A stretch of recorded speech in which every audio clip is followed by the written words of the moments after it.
बुखारी साहब आपको प्रोग्राम में वेलकम करते हैं। और जैसे कि अभी आप गालिबन अडियाला से ही जो है वो वापस आ रहे हैं। आज खान साहब से जो थी वो मुलाकात थी और फिर एक अहम डेवलपमेंट कल एक ऐलान भी सामने आया अलीमा खान के थ्रू कि जो जुनैद अकबर हैं उन्होंने उनसे कहा गया है कि वो इस्तीफा दे दें पीएसी की जो चेयरमैनशिप है उससे। तो ये किस तरह अचानक से हो गया? क्या ये वही इख्तिलाफात हैं उभर के सामने आ रहे हैं जो माजी में थे?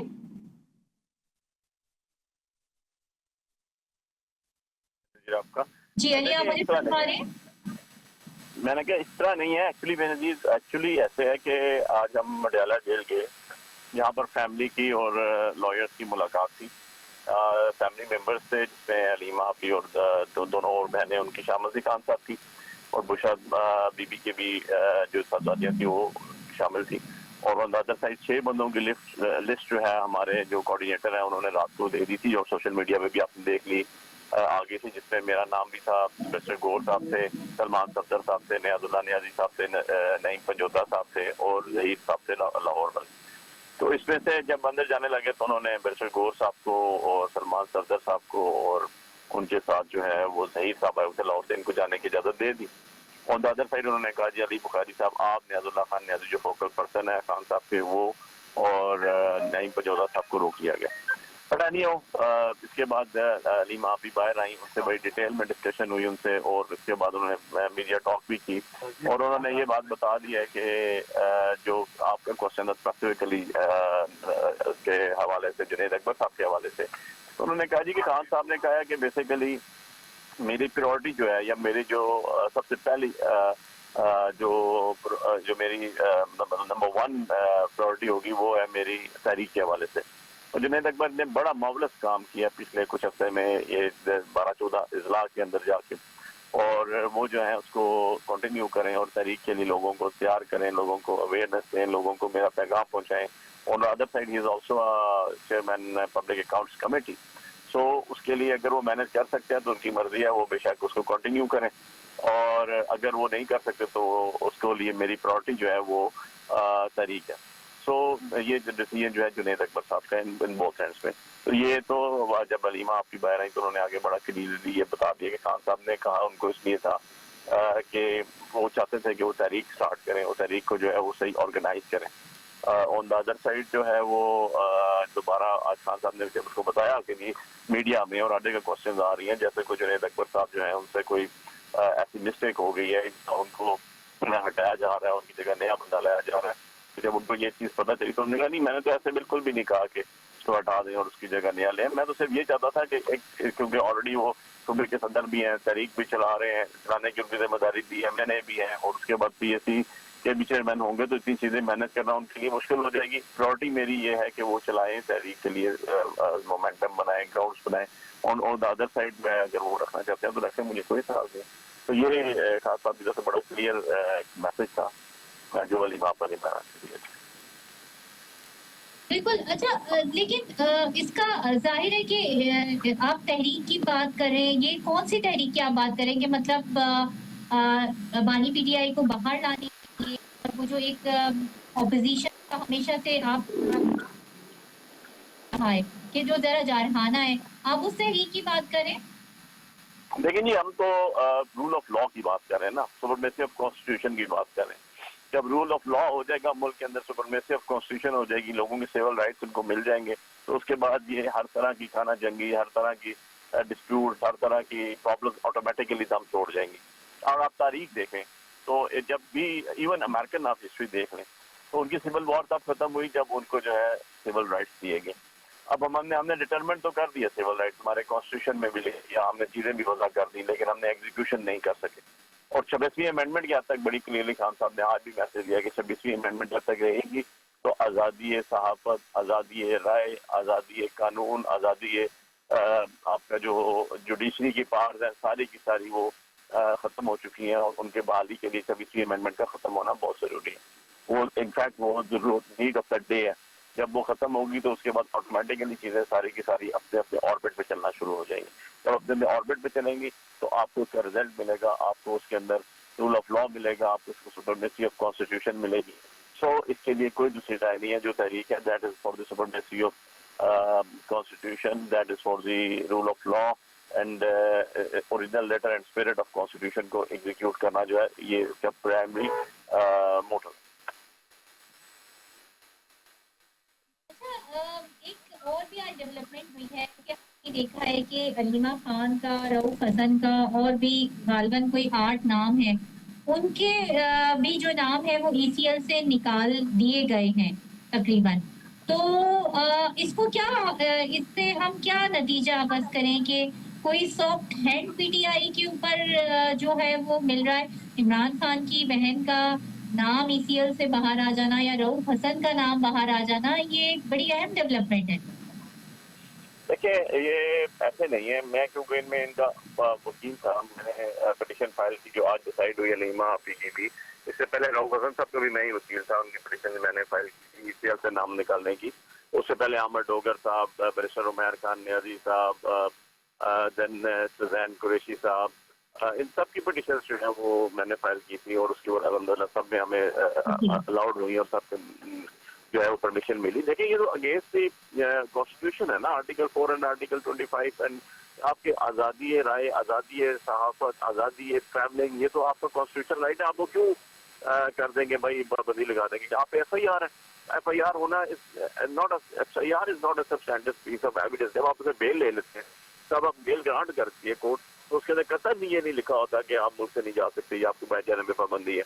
रऊफ हसन साहब को कैंसर सर्वाइवर, उनको ट्रीटमेंट के लिए जाना था, 2 साल से नहीं जा सक रहे थे, उनको अलाउ किया गया। देन इसी तरह उनको जो है अलाउ किया गया जैन कुरैशी की बहन की ट्रीटमेंट थी, only son of Shah Mahmood Qureshi साहब, उनकी ट्रीटमेंट के लिए उन्होंने जाना था, उनको अलाउ किया गया। उम्रे पर जाना था, मैं सामने जाना था। तो इनमें से कोई ऐसी चीज नहीं है। लीगली हमने एक फ्रेमवर्क अडॉप्ट किया, गलत तरीके से हमारे नाम डाले हुए PCL, Pakistan passport control list, no flying list, उसके साथ जो है ब्लैक लिस्ट और NIPL और इसी तरह जो है उसके साथ जो है ECL। यार खुदा का खौफ करो, कितनी कुछ लिस्टों में नाम डालेंगे, कैसे डालेंगे और क्यों डालेंगे? इनमें से कौन सा शख्स ऐसा है जिसको दुनिया नहीं जानती? इसमें कौन सा शख्स ऐसा है जिसका स्टेक पाकिस्तान में नहीं है या वो पाकिस्तान छोड़ के जाएगा तो वापस नहीं आएगा? वो सारे के सारे वापस आए हैं। तो इसलिए अलीमा आपी की भी जो है उन्होंने फंड रेजिंग के लिए जाना था for 3 or 4 week, not more than that. वहाँ 2-3 फंक्शन होते हैं। फंड रेजिंग पता है आपको वो होती है कैंसर सर्वाइवर्स के लिए, शौकत खानम हॉस्पिटल के लिए और नोबल यूनिवर्सिटी के लिए। तो उसके लिए उनको लोगों ने इनवाइट किया हुआ था, वहाँ प्रोग्राम ओरिएंट करे हुए थे। और बल्कि उन्होंने तो आज जब ये अलाउ हुई उसके बाद उनसे किसी सहाफ़ी ने पूछा कि आप ये बताएं कि अगर उन्होंने ना जाने दिया, उन्होंने कहा जी ना जाने दिया तो मैं फेडरल गवर्नमेंट से और पंजाब गवर्नमेंट से अपने टिकट के पैसे भी मांगूंगी, मैं कोर्ट में भी आऊंगी, कोर्ट में आके फंड रेजिंग के जिन्होंने प्रोग्राम रखे हैं वो सारे भी इनके ऊपर लाइबिलिटीज क्लेम करूंगी और जो अस्पताल जाने के वहाँ से हमें फंड रेजिंग करनी थी वो सारे भी जो है फेडरल गवर्नमेंट और ये देगी, क्योंकि आवाम के ऊपर लगने हमारे नहीं लगे और अगर वो रोकेंगे तो कोर्ट में भी जाएंगे। तो इसमें कोई ऐसी चीज तो मुझे नहीं लगी जो हमें किसी किस्म की एक्स्ट्रा फेवर दी गई हो या किसी किस्म का भी एक्स्ट्रा हमें कोई चीज की हो। हम तो इतने अरसे से जा रहे हैं और कोर्ट के दरवाजे खटखटा रहे हैं, वहाँ भी इंसाफ की मिलने की उम्मीद होती है और इसके अलावा कहाँ जा सकता है। यहाँ पे एक और भी सवाल है, वो ये कि कल एक खबर आई थी कि APC होने जा रही है, बहरहाल उसको अब अगले हफ्ते के ऊपर जो है वो ले गए हैं कि वजीर आजम की जानिब से। और PTI ने हमेशा क्या है वो बलूचिस्तान में दहशतगर्दी हो, KPK में दहशतगर्दी हो या वो इंडिया पाकिस्तान जो कशीदगी है उसकी बात हो, हमेशा APC का मुतालबा किया। मगर जब APC की खबर आई और उसके बाद आपकी क़यादत से राब्ता किया गया तो उनसे जब पूछा गया कि कल अगर अब APC अगर जब भी होती है तो आप उसमें जाएंगे, तो उन्होंने क्लियर इस बात को कहा कि जब तक जो है वो बानी PTI APC में नहीं जाएंगे तो हमारे लिए APC कोई मायने नहीं रखती। तो इस नेशनल इंटरेस्ट में तो मेरे ख्याल में सबको इकट्ठा हो जाना चाहिए। देखिए बेनज़ीर, बिल्कुल मैं समझता हूँ कि हमारी क़यादत ने ठीक फैसला किया और उसकी रीजनिंग भी है। रीजनिंग ये है कि जब कोर्ट में केस आ जाए और सुप्रीम कोर्ट में काजी फाइज ईसा जैसा शख्स बैठा हो जो एक बाइस आदमी था जिसके डिसीजन बाइस से सारी दुनिया मानती है, खाली मैं नहीं कह रहा हूँ, पूरी दुनिया में उसको इसी नाम से जाना जाता है, वो बैठा और इवन एंड अदरवाइज अगर खान साहब की पिटीशन है तो उनको जूम लिंक में बुलाया जाता है और उनसे पूछा जाता है। अब APC अगर ऑल पार्टीज कॉन्फ्रेंस कर रहे हैं और बड़े हार्ड इश्यूज के ऊपर कर रहे हैं, बर्निंग इश्यूज के ऊपर कर रहे हैं, पाकिस्तान का इसके ऊपर स्टेक के बहुत ज्यादा इन्वॉल्व उन चीजों पे कर रहे हैं, तो पाकिस्तान के सबसे बड़े लीडर को भी होना चाहिए उसके अंदर। इसमें तो कोई दूसरी राय नहीं है ना, जेल में ही है ना, जेल कौन सी अडयाला जेल यहाँ से 10 किलोमीटर दूर है, ठीक है, 5 मिनट लगता है यहाँ से बीएपीसी में लाने के लिए, और उसके लिए अगर आपकी नीयत हो तो आप 10-25 उसके रास्ते भी हैं, आप लिंक ऑनलाइन ले सकते हैं उनको, कोई भी वजह पैदा कर सकते हैं, इसमें तो कोई दूसरी राय नहीं है। अब बात यह है कि आप अगर हमें ये सारी इल्जाम ठहरा दें कि जी आप शिरकत नहीं करते, तो मैं ये कहने का मजाज तो हूँ ना भाई कि एक MNA है जो फॉर्म 47 से ही बैठा हो, हार के बैठा दिया आपने, 3 दफा का प्राइम मिनिस्टर भी अपने आप को कहता हो, वजीर आजम नवाज शरीफ जिसका नाम हो, और वो सकाफत का कल्चर का जाके काम कर रहा हो लाहौर में, और वो APC में ना बैठे और एक बयान ना दे वो नरेंद्र मोदी के खिलाफ, एक बयान ना दे वो इंडिया के खिलाफ, क्या तो उसके बाद आप उसको रिस्पॉन्सिबल कर दें और हमें रिस्पॉन्सिबल कर दें, ये तो बहुत बड़ी ज्यादती होगी ना मेरे लिए।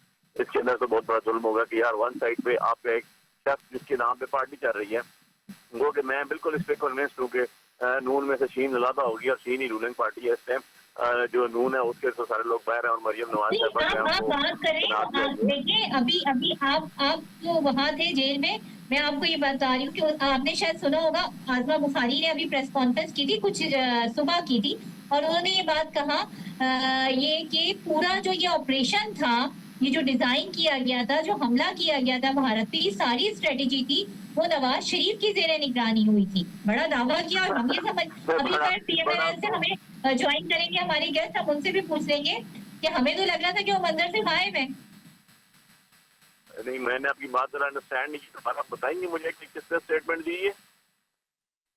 ये आजमा बुखारी ने प्रेस कॉन्फ्रेंस की है जिसमें उन्होंने कहा कि मैं समझ गया हूँ बेनजीर बुखारी साहब की तो कोई बात मैंने सीरियस कभी ली नहीं, क्योंकि ना वो इलेक्टेबल है, ना वो कभी इलेक्शन लड़ी है, ना वो पॉलिटिकल सेंस रखती है, ना उनकी गुफ्तगू ऐसी है कि जिसको रिस्पॉन्स किया जा सके, वो तो बस एक साइड लेके चलती है और अपने लेवल पीक पे जाके वो जो है ना, वो स्पेशल सीट पे जाती है हमेशा, वो जो है पीक पे जाके एक मैं वो अल्फाज यूज नहीं करता हूँ, मुझे जेर नहीं देता कि किस हद तक खुशामद करती है, उनकी बात मैं नहीं कर रहा हूँ, मैं तो नवाज शरीफ और डायरेक्टली बात कर रहा हूँ ना, क्योंकि मैं तो इलेक्शन जीत के बाहर बैठा हूँ, इसलिए मैं तो पब्लिक फिगर हूँ, मैं तो अवाम में जाता हूँ, अभी भी अवाम में जाऊँ, उसके बाद भी देखूंगा। इशू ये है कि मैं ये कह रहा हूँ कि क्या नवाज शरीफ साहब की कोई स्टेटमेंट आपने सुनी? अगर सुनी है तो मुझे बता दीजिएगा, कोई सोशल मीडिया पे देखिए तो मुझे जरूर बताइएगा। अगर नवाज शरीफ साहब स्टेटमेंट ही नहीं दी उन्होंने, एक इशू इतना बड़ा इशू हुआ और उन्होंने नरेंद्र मोदी या इंडिया के खिलाफ स्टेटमेंट को नहीं दी, तो इस शख्स के बारे में करते हुए क्यों ये चीज तरह महसूस होगी कि भाई उस बंदे ने नहीं बात की, आजमा बुखारी कहते या कोई दूसरा कहते या तीसरा, मेरे लिए तो मैटर ही नहीं करता ना। अगर बिलावल भुट्टो जरदारी जो कि हमारे एंटी एक पार्टी है, हुकूमत के साथ बैठी हुई है, लेकिन उसकी स्टेटमेंट तो आई ना, रिकॉर्ड का हिस्सा तो बनी ना, वो बोला तो है ना हर जगह। ऑन द अदर साइड जो है इमरान खान साहब जेल में भी कहते रहे हैं, जो बंदा गया उन्होंने कहा जी मैं पाकिस्तानी फौज के साथ खड़ा हूँ जो बॉर्डर पे लड़ रहे हैं, और नरेंद्र मोदी का आज भी उन्होंने पैगाम मुदस्सर दिया, आज भी उन्होंने पैगाम ये दिया कि ये एहतियात करनी है, नरेंद्र मोदी हमारे से बहुत ज्यादा नफरत करता है, वो किसी तरह हमें नुकसान पहुंचा सकता है, उसको इतनी बड़ी बेइज्जती हुई है, उसको इतने बड़े थप्पड़ लगे हैं, पॉलिटिकली भी प्रैक्टिकली भी, तो वो कभी भी बैठेगा नहीं, इसलिए बहुत एहतियात करनी है और अपने आप को तैयार रखना है। कौम को भी पैगाम दिया उन्होंने, ये लीडरशिप होती है ना, ये तो कोई लीडरशिप नहीं है जिसके आप पैगाम आके उसके आप पे कोई तीसरी बीवी बैठ जाए और आगे आधा घंटा क्या मतलब मेरी बात ही चलनी ना,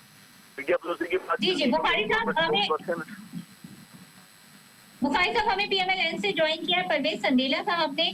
संदेला साहब आपको प्रोग्राम में वेलकम करते हैं, और अभी हम बात कर रहे थे कि ये जो तमाम सिचुएशन डेवलप हुई है पाकिस्तान और भारत के दरमियान, एक जानिब से कह दिया गया था कि DGMO का भी जो राब्ता हुआ था उसमें कह दिया गया था कि नहीं हम किसी किस्म की जंगबंदी नहीं चाहते और खून और पानी साथ साथ नहीं चल सकते। उन्होंने क्या कहा ये हम सुनवाते हैं और फिर संदेला साहब आपकी तरफ वापस आते हैं। अगर पाकिस्तान से बात होगी तो टेररिज्म पर ही होगी, अगर पाकिस्तान से बात होगी तो पाक ऑक्यूपाइड कश्मीर POK उस पर ही होगी। देखिए बात किस तरह उनका जारहाना अंदाज है और सुन लिया। संदेला साहब अब क्या नेक्स्ट क्या होगा? इस तरह का जो है दूसरी तरफ से बयान सामने आ जाना, फिर सीज फायर का दावा करना, अब नेक्स्ट स्ट्रेटेजी क्या पाकिस्तान प्लान करने जा रहा है, गवर्नमेंट क्या प्लान करने जा रही है? सबसे पहले तो बहुत शुक्रिया बेनजीर साहबा। देखें, आपको ये लम्हे एंजॉय करना चाहिए।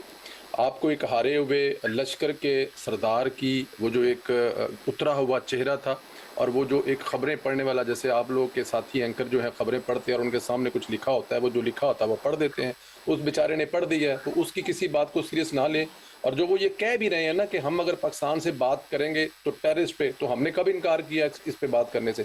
क्या कभी कभी पाकिस्तान ने कहा जी कि हमने इस पे बात नहीं करनी? 30 साल से तो हम खुद जो जिस दहशतगर्दी का सामना कर रहे हैं तो पूरी दुनिया से बात कर रहे हैं। हिंदुस्तान की दहशतगर्दी का मुकाबला हम लोग बलोचिस्तान और केपीके में कर रहे हैं, जो हिंदुस्तान उसमें इन्वॉल्व है। तो भाई आए, बैठे, करें हमारे साथ। आपने अगर मुरीद के में, शेखुपुरा में और बहावल नगर में, बहावलपुर में अगर मदरसों पर समझते हैं कि बम गिराकर बहुत बड़ा काम किया है, तो मेरे ख्याल में पूरी दुनिया ने वो मदरसे भी देखे हुए हैं और वो मदरसे और स्कूल हुकूमतें पंजाब की जेरे निगरानी चल रही है। इस बात का पूरी दुनिया को पता है। तो ये एक शर्मिंदा होने वाले सरदार की तकरीर थी, जिसको मैं तो कम से कम बिल्कुल सीरियस भी नहीं लेता। लिखी हुई बातें पढ़ के चले गए हैं और वो तब मीडिया के सामने आए हैं जब अपने ही लोगों ने उनको, मैं अब लफ्ज यहाँ पे यूज नहीं करना चाहता, लेकिन छितर मार मार के सामने लाके बिठाया है।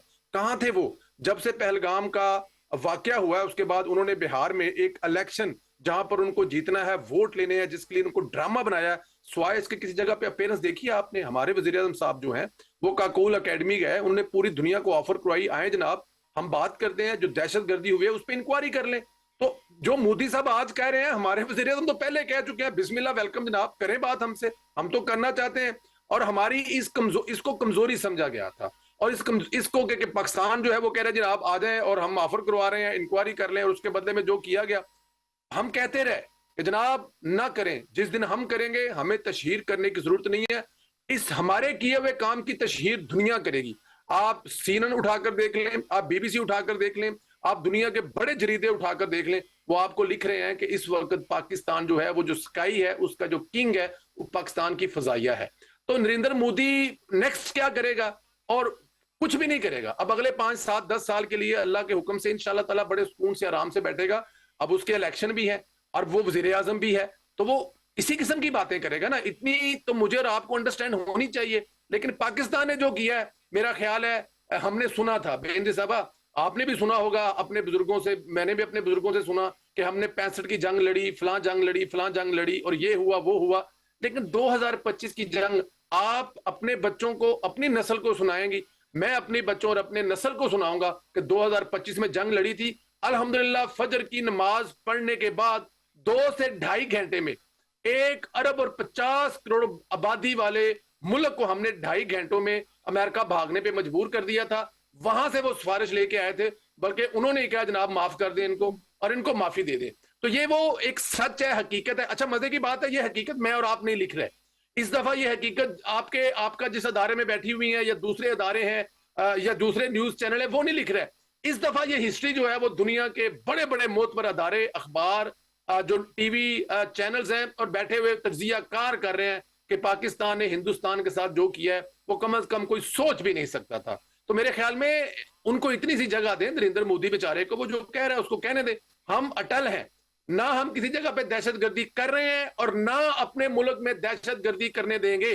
पाकिस्तान दुनिया का वो वाहिद मुल्क है जिसने 2016-17 में नवाज शरीफ की क़यादत में अपने मुल्क से इतनी बड़ी, अपने मुल्क के अंदर दहशतगर्दों के खिलाफ जंग लड़ी थी और दुनिया ने उसकी तारीफ की थी। और हमने पूरे का पूरा शुमाली वजीरिस्तान से लेकर अफगानिस्तान के बॉर्डर तक 1-1 इंच दहशतगर्दों से खाली करवाया था। तजर्बा है हमारा, एक्सपीरियंस है, 30 साल से हम लड़ाई लड़े हैं दहशतगर्दों से। हिंदुस्तान को शायद वो किसी जगह पे मिस कर गया ना, मिसअंडरस्टैंड हो गया, उसको लगा कि यार ये इनको क्या, हम तो जहां मर्जी पकड़ लेंगे, लेकिन ऐसा नहीं है। तो नरेंद्र मोदी साहब जो बातें कर रहे हैं वो करने, वो लश्कर के एक हारे हुए सरदार हैं, उनको आप कितनी जगह दे दें, ये बेचारे करें। वो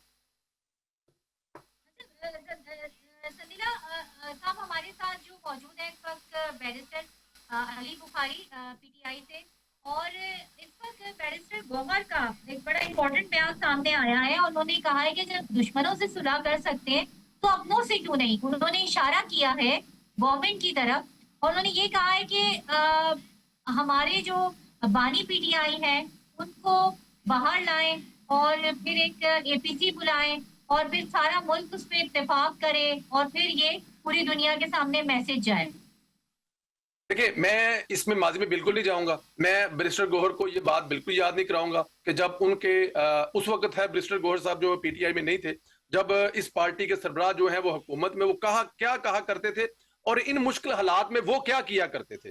क्या उस वक्त वो उसकी अपोजिशन के साथ बैठते थे? नहीं बैठते थे, और चीफ ऑफ आर्मी स्टाफ को बैठना पड़ता था। और क्या वो जो असेंबली में तकरीर किया करते थे, जनाब मैं क्या उन पे हमला कर दूं? नहीं भजन, हमने हमला करके दिखा दिया। आपने 24 घंटे बंदा छोड़ दिया था, लेकिन इसके बावजूद मैं बैरिस्टर गौहर की बात से बिल्कुल मुकम्मल इत्तेफाक करता हूं कि पाकिस्तान को इस वक्त अपने तमाम, अगर उनसे बात करनी चाहिए, इमरान खान से भी बात करनी चाहिए, उनके लीडरों से, उनकी पार्टी से बात करनी चाहिए। और अगर आप दुश्मन मुल्क से बात कर सकते हैं तो हम उस वक्त कहा करते थे ना कि नरेंद्र मोदी को बार बार इमरान खान कॉल करता है लेकिन अपने लोगों के साथ नहीं बैठता। तो मैं आज पाकिस्तान मुस्लिम लीग नून की क़यादत को, पाकिस्तान की मौजूदा हुकूमत को मैं सबसे हाथ जोड़कर ये रिक्वेस्ट करता हूं कि जरूर करें, और जो जो चीजें हुई हैं, अगर वो अपनी गलतियां मान रहे हैं, उनसे उन्होंने जो, अब देखें इस इलेक्शन, इस जो ये अभी गुजरा है आपका, जो जंग के दिन गुजरे हैं, इसमें भी जो रवैया है, बहुत सारे पाकिस्तान तहरीक इंसाफ के लोगों का एक नेगेटिव रवैया रहा है, उसके हमदर्दों का रहा है, लेकिन कुछ का अच्छा भी रहा होगा। तो अगर ऐसा कर लिया जाए तो इसमें कोई हर्ज नहीं है। लेकिन बात यह है कि इमरान खान साहब की गारंटी कौन देगा? बैरिस्टर गौहर के बेचारे के हाथ में तो कुछ नहीं है। वो बयान की हद तक तो ठीक है, मैं मानता हूं उसको, उनके दिल में कोई खोट नहीं होगी, वो साफ नीयत से कह रहे हैं। लेकिन क्या इमरान खान साहब ये सब कुछ कर पाएंगे? क्या इमरान खान साहब आएंगे बाहर और आकर मुल्क की तरक्की में मौजूदा हुकूमत के साथ एक अच्छी अपोजिशन का साथ निभाएंगे जिसका मकसद सिर्फ और सिर्फ मुल्क की हिफाजत हो और मईशत हो? अगर वो ऐसा कर सकते हैं तो मेरे ख्याल में हुकूमत को उनसे बात करनी चाहिए। मैं तो उसको कभी भी मुखालिफ नहीं रहा एज अ सियासी वर्कर होने के नाते।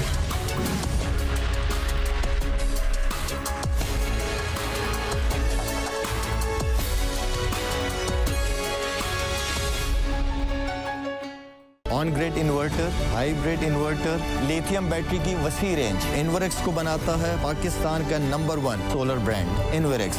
मेरा एतमाद, मेरी रिकमेंडेशन। इस तपते गर्मी का बस एक ही हल है और वो चेरी एयर कूलर है, जो है कीमत में कम, जिसकी एयर थ्रो में है दम। आइस बॉक्स ठंडक बढ़ाए, गर्मा गर्मी दूर भगाए और बिल भी आए कम। चेरी एयर कूलर्स, कूलनेस हरदम।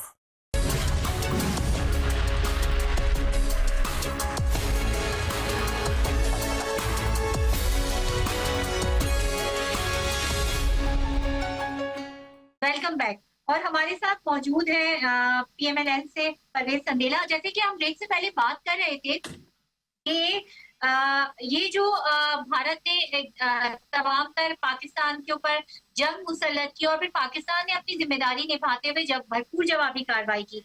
अब ये बात तो आप तो ये कह रहे हैं कि मोदी की जो तकरीर है उसको आप अहमियत नहीं देते, मगर फिर भी ये बात तो एडमिट करने वाली है कि वो प्राइम मिनिस्टर है, और जो प्राइम मिनिस्टर किसी मुल्क का कोई बात कह रहा है तो वो अपनी जगह एक अहमियत की हामिल होती है। जी बिल्कुल ठीक है। मैं आपसे आप वो देखें, उसको अपने प्राइम मिनिस्टर मुल्क का वो अपने अवाम को तसल्ली देने के लिए कुछ ना कुछ तो बताएगा ना, कुछ ना कुछ जो सामने आएगा ना। जंग खत्म हुए भी 3 दिन हो गए और वो 3 दिन के बाद आकर स्पीच कर रहा है, लोगों को बता रहा है क्या हो रहा है। और फिर जिस किस्म के वो जिस किस्म के वो नंगे झूठ बोल रहा है कि हमने 100 से जायद आतंकवादी जो कि दुनिया भर को मतलूब थे वो पाकिस्तान के हलाक कर दिए। देखें, आपने अभी आज अपने उन 11 शहीदों की तस्वीरें नाम के साथ शाया की है, उनको ऑन किया है, बताया कि ये वो हमारे शहीद है जिन्होंने अपनी मां से वादा किया था घर से निकलते वक्त कि अगर सबद हलाली परचम में लिपटे वापस आए तो गांव की नुक्कड़ पर हमारा खुशी से इस्तकबाल कीजिएगा, आंसू ना बहाइएगा। हमने अपना वादा पूरा किया, हमने दिखाए, ऑन किया, लोगों को बताया, पूरी दुनिया को बताया। क्या हिंदुस्तान ने 250 उन अपने फौजियों की नाम पते तस्वीरें शाये की हैं? नहीं की हैं अभी तक। क्या उन्होंने हमारे उन 100 दहशतगर्दों जिनको वो कह रहे हैं कि उन्होंने वो प्लस्तर और जो बनी हुई ईंटों की चंद इमारतें थी जहां पे उन्होंने अपने शल गिराए हैं, क्या वहां पर जो लोग उनके मुताबिक वांटेड थे उनकी कोई नाम लिस्टें बनाई हैं? तो ठीक है, वो मोदी है, वो अपना कर रहा है, उसको करना पड़ेगा ना। डेफिनेट उसने अभी इलेक्शन लड़ना है, 2-4 दिन के बाद उसकी असम और बिहार में इलेक्शन है, उसके लिए कुछ ना कुछ तो वो पापड़ बेलेगा ना। वो ये कैसे कहेगा? वो ये कहेगा हमारा ऑपरेशन सिंदूर पर जारी है, जारी रहे भाई उनका। तो क्या हमारा ऑपरेशन तो 30 साल से जारी है, हम तो 30 साल से जंग लड़े हैं, हमारा ऑपरेशन तो कभी खत्म ही नहीं हुआ। ना हमारा अंदरूने मुल्क खत्म हुआ, ना बैरूने मुल्क हुआ। हम अफगानिस्तान ने अगर जिस किस्म की हरकत की है तो उनके घर में घुसकर हमने जवाब दिया।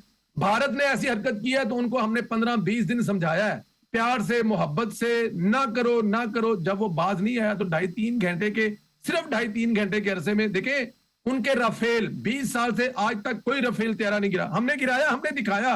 उनके जो एयर वाले बैठे हुए थे जिनसे ये मीडिया में सवाल किया गया कि बताएं कौन से पाकिस्तान के तैयारे तबाह किए हैं, तो कह रहे हैं अभी ये बातें करने की वक्त नहीं है। उनसे पूछा गया कि आपके राफेल तबाह हुए हैं, उन्होंने कहा जी ठीक है बाद में बात करेंगे, जंग में नुकसान होता रहता है। तो इन चीजों को भी तो देखें ना, इस वक्त पलड़ा किसका भारी है। तो वो मोदी साहब करें तकरीरें, उनका हक है, करते रहे, और हम लोग तैयार हैं। अगर वो कोई ऐसी प्लानिंग कर रहे हैं, ऐसा कुछ सोच रहे हैं, तो हमें वो जागता पाएंगे, हम सो बिल्कुल नहीं रहे। जी बिल्कुल, बहुत बहुत शुक्रिया परवेज संदेला साहब आपका, अली बुखारी साहब आपका। और हम बिल्कुल है क्या है, कोई भी हम के लिए भी तैयार है, और हम अगर कोई वहां से कोई दोबारा से कोई एडवेंचर करने की कोशिश की जाती है तो उसके लिए भी तैयार है। मुझे दीजिए इजाजत, अपना और अपने चाहने वालों का बहुत ज्यादा रखिएगा ख्याल। अल्लाह हाफिज।